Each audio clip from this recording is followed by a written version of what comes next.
जय भीम। आपका अभय news channel में अभिनंदन। दोस्तों, आज बात करेंगे कि भारत के प्रथम प्रधानमंत्री जवाहरलाल नेहरू जी ने बाबा साहब अम्बेडकर के बारे में क्या कहा। साथियों, जब एक महान नेता और राष्ट्र के प्रधानमंत्री लेवल के बराबर का व्यक्ति दूसरे महान नेता के बारे में कहता है, इसका सीधा सीधा मतलब है कि और वो महान नेता हैं हमारे भारत के महान सपूत बाबा साहब अम्बेडकर।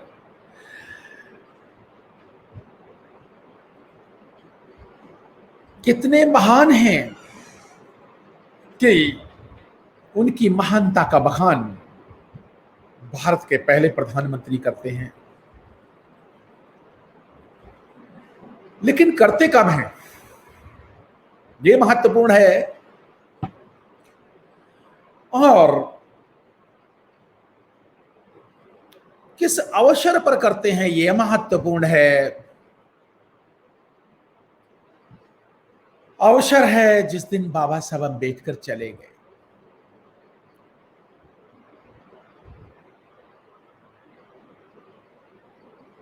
उनके जाने के बाद का अवसर परिनिर्माण जिस दिन हुआ, उस दिन प्रधानमंत्री जवाहरलाल नेहरू ने क्या कहा। कहते हैं, his means Ambedkar, his name shall be written as in the golden letters of the history of India. He is a legend. Jawaharlal Nehru जब ट्रिब्यूट करते हैं, उन पे श्रद्धांजलि देने के शब्द पे कहते हैं कि डॉक्टर बाबा साहब अम्बेडकर का नाम भारत में स्वर्णाक्षरों में लिखा जाएगा, सुनहरे अक्षरों में लिखा जाएगा। भारत के इतिहास में बाबा साहब अम्बेडकर का नाम सुनहरे अक्षरों में लिखा जाएगा। He is a legend. अरे वो महान विभूत हैं, लीजेंड हैं, महान प्रणेता, महान नायक हैं। साथियों, जवाहरलाल नेहरू जो कि कांग्रेस द्वारा बनाए गए, ब्राह्मणों द्वारा बनाए गए प्रधानमंत्री सेलेक्ट किए गए, ना कि इलेक्ट किए गए पहले प्रधानमंत्री। मैं सेलेक्ट वर्ड का इसलिए उपयोग कर रहा हूं कि इलेक्ट किए गए, जब वहां पे जब इलेक्ट का तो मामला है तो 13 वोट तो वल्लभ भाई पटेल को मिले थे, जो कि ओबीसी थे। और ओबीसी को इस देश के ब्राह्मण कैसे प्रधानमंत्री बना सकते, ब्राह्मण और बनिया। इसलिए 13 वोट आए हैं थे गोविंद बल्लभ पंत जी के, और 1 वोट मिला डॉक्टर जवाहरलाल नेहरू को। 1 वोट वाला प्रधानमंत्री बन गया। किस तरह से डेमोक्रेसी, मनुवादी ब्राह्मण बनियों ने भारत में बीज बोने से पहले ही, बीज बोया नहीं, उसका किल्ला निकला नहीं डेमोक्रेसी का, उससे पहले ही काट दिया। खैर, चर्चा का विषय ये नहीं है। चर्चा का विषय ये है कि प्रधानमंत्री जवाहरलाल नेहरू बाबा साहब के लिए क्यों कहते हैं, और उन परिस्थितियों में जबकि दोनों जस्ट विरोधी खेमे के। जिंदगी भर बाबा साहब अम्बेडकर ने कांग्रेस का विरोध किया, जिंदगी भर गांधी का विरोध किया, और गांधी के सबसे प्रमुख चेले जवाहरलाल नेहरू। कुछ तो बात है ना। यूं ही कोई किसी की प्रशंसा नहीं करता। और भारत में ब्राह्मणवादी भारत देश में एक शूद्र की प्रशंसा करें, ब्राह्मण, अजीब सी बात लगती है। हाँ, लिप सर्विस। लिप सर्विस किस लिए कि अब तो बाबा साहब चले गए, अब क्या कांग्रेस को तो वोट बटोरने हैं, तो बाबा साहब की प्रशंसा करो और दलितों के वोट बटोर लो। जीते जी तो बड़े उल्टे काम करते थे। जवाहरलाल नेहरू ने, जब बाबा साहब अम्बेडकर ने 1942 में अंग्रेजों से कहा चलो भैया, जो गांधी ने जो सेपरेट इलेक्टोरेट तो छीन लिया, तो हमें सेपरेट सेटलमेंट दे दो, अंग्रेज बात मान गए कि हाँ ठीक है, क्योंकि हमारे लोगों पर अत्याचार होते हैं गांव गांव, तो वो अलग से रहेंगे, अपना सुखी से रहेंगे, उन्हें जमीन दी जाए। और उन्होंने आइडेंटिफाई की लाखों हेक्टेयर जमीन, अंग्रेज मान भी गए। जवाहरलाल नेहरू भी उस समय का ठीक है ऐसे ठीक है कह रहे थे, लिप सर्विस, कांग्रेस भी लिप सर्विस कर रही थी। लेकिन साथियों, जैसे ही 1947 में अंग्रेज गए, बाबा साहब अम्बेडकर ने जवाहरलाल नेहरू से कहा दे दो वो जो बात हुई थी, अंग्रेज भी कह रहे थे कि अगले 15-20 साल में हम दे देंगे, 1965 तक सारे सेपरेट सेटलमेंट कर देंगे, लाखों एकड़ भूमि आइडेंटिफाई की तो दे देंगे। जवाहरलाल नेहरू कहते हैं देखो, जो भारत के लैंडलॉर्ड हैं, समाज जो ये बहुत सारे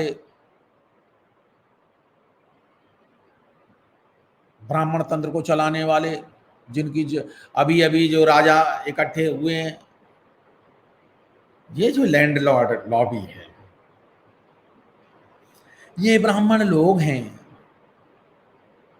ये जमीन के मालिक लोग, जिन पे 300-300 बीघा, 500-500 बीघा, 1000-1000 बीघे जमीन है, 1000-1000 एकड़ जमीन है, ये मालिक हैं, तो वो तो विरोध करेंगे इनको देने का। अगर उनको जमीन दे दी गई, वो तो सिर्फ मालिक हैं, कोई खेती थोड़ी करते हैं, तो खेती तो गरीब जनता करती है, तो अगर उनको जमीन दे दी गई तो फिर उनके खेतों में खेती कौन करेगा?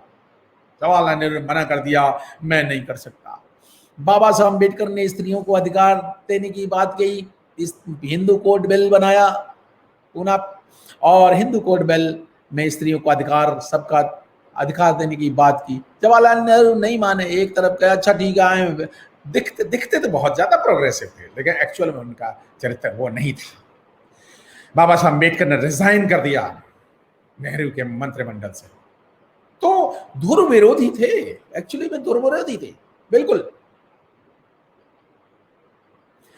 बाबा साहब अम्बेडकर एक बार जब गोविंद वल्लभ पंत जब उत्तर प्रदेश के मुख्यमंत्री थे, तो वहां गए थे लखनऊ में, तो वो कहते थे अगर SC ST OBC के लोग मिल जाएं, गोविंद वल्लभ पंत की प्रेजेंस में कहा कि अगर SC ST OBC मिल जाएं तो गोविंद वल्लभ पंत जैसे ब्राह्मण जूते के फीते खोलने में गर्व महसूस करेंगे।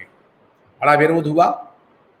जवाहरलाल नेहरू का अम्बेडकर ये अपना सेंटेंस वापस लो, वो कहते नहीं, हाँ, रिवाइज कर देंगे, हाँ रिवाइज कर दो, हाँ रिवाइज कर देंगे, लेकिन रिवाइज करने में कहेंगे क्या? अगर भारत के SC ST OBC लोग अगर इकट्ठे हो जाएं तो फिर पंडित जवाहरलाल नेहरू जैसे ब्राह्मण जूते के फीते खोलने में गर्व महसूस करेंगे। ऐसे थे नरेंद्र बाबा साहब अम्बेडकर। जवाहरलाल नेहरू कहते नहीं भाई, ये नहीं, वही पहले ही वाला ठीक है। और वो व्यक्ति अगर कहे कि बाबा साहब अम्बेडकर का नाम स्वर्णाक्षरों में लिखा जाएगा, बाबा साहब विद्वान पुरुष हैं, लीजेंड हैं, तो वास्तव में बाबा साहब लीजेंड हैं। साथियों, ऐसे थे हमारे महान बाबा साहब अम्बेडकर, उनको अभिनंदन। आप सभी ने मेरी बात ध्यान से सुनी। साथियों, बाबा साहब अम्बेडकर एक बात कहते थे, और ये बात मैं कह करके अपनी बात खत्म करता हूं। जीने के दो रास्ते हैं, जीने के दो रास्ते हैं। एक रास्ता है, एक रास्ता तो वह है, दोनों समांतर रास्ते हैं। एक रास्ता तो यह है कि शत्रु को लड़कर पराजित करना ताकतवर बन के, और दूसरा रास्ता ये है कि उसकी शरण में जाकर के उसकी सभी शर्तें मंजूर करते हुए गुलामी का जीवन व्यतीत करना। देखें, ये दूसरा रास्ता है। दोनों में से किसी भी एक रास्ते को आप चुन सकते हैं, आप जी सकते हैं, परंतु एक जीवन दूसरे जीवन से पूर्णतया भिन्न होगा, सर्वथा भिन्न होगा। एक है मनुष्य का जीवन तो दूसरा है पशु का जीवन। ये आजादी की बात बाबा साहब अम्बेडकर कहते थे। उन्होंने कभी कांग्रेस की गुलामी नहीं की। उन्होंने कहा Congress is a burning house, Congress जलता हुआ घर है। जो इस never become the member of Congress, जो इस घर में जाएगा वो जल जाएगा। साथियों, फिर भी हमारे जय भीम करने वाले लोग, आरपीआई को बर्बाद करने वाले लोग, कांग्रेस की गुलामी करने वाले लोग बाबा साहब के पद चिन्ह पे चल नहीं पाए। ये एक विचारणीय प्रश्न है। अगर आप बाबा साहब को मानते हैं तो आपको बाबा साहब का राजनीतिक, धार्मिक, आर्थिक, सामाजिक सभी दर्शन अपनाना होगा। आपने मेरी बात ध्यान से सुनी। जय भीम, जय भारत। आप सबका कल्याण हो, आप सबका मंगल हो। अभय न्यूज चैनल का भी धन्यवाद।